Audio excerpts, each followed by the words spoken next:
Today one candle ஸ்ட்ராட்டஜியில் entry எடுத்தோமா அப்படின்னு பார்த்தோன்னா entry எடுக்கலை. ஏன் என்ட்ரி எடுக்கலை அப்படிங்கிறத பார்க்கலாம்.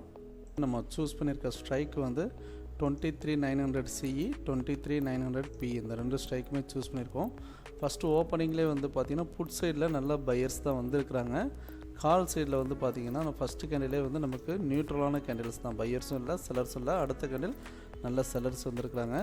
புட்டில் வந்து பார்த்திங்க அப்படின்னா எகைன் வந்து நமக்கு பையர்ஸ் தான் க்ரியேட் ஆகிருக்காங்க. பட் பெரிய லெவலில் பையர்ஸ் கிடையாது, ஈக்குவலாக செல்லர்ஸ் பையர்ஸ் ஈக்குவலாக இருக்காங்க. அதே சமயம் நம்ம கால்லையும் புட்டிலையும் வந்து பார்த்திங்கன்னா நம்ம மார்க் பண்ணியிருக்க லெவல்ஸ் அந்த லைன்கிட்ட வந்து மார்க்கெட் டச் ஆகலை.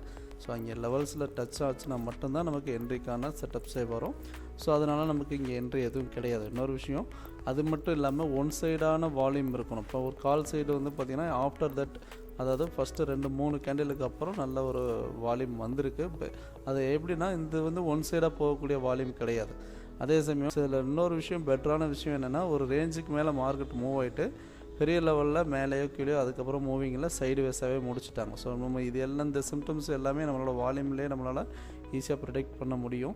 இன்னொரு விஷயம், நமக்கு என்ட்ரி எடுக்காமல் இருக்கிறோம் அப்படின்னாலே அது நல்ல விஷயந்தான். அதாவது தவறான என்ட்ரி எடுத்து தவறான லாஸ் பண்ணுறதுக்கு ஸோ என்ட்ரி எடுக்காமல் இருக்கிறோம் அப்படிங்கிறதே பெஸ்ட்டான விஷயம் தான். நம்ம அப்போல்லாம் நம்மகிட்ட இருக்கும்.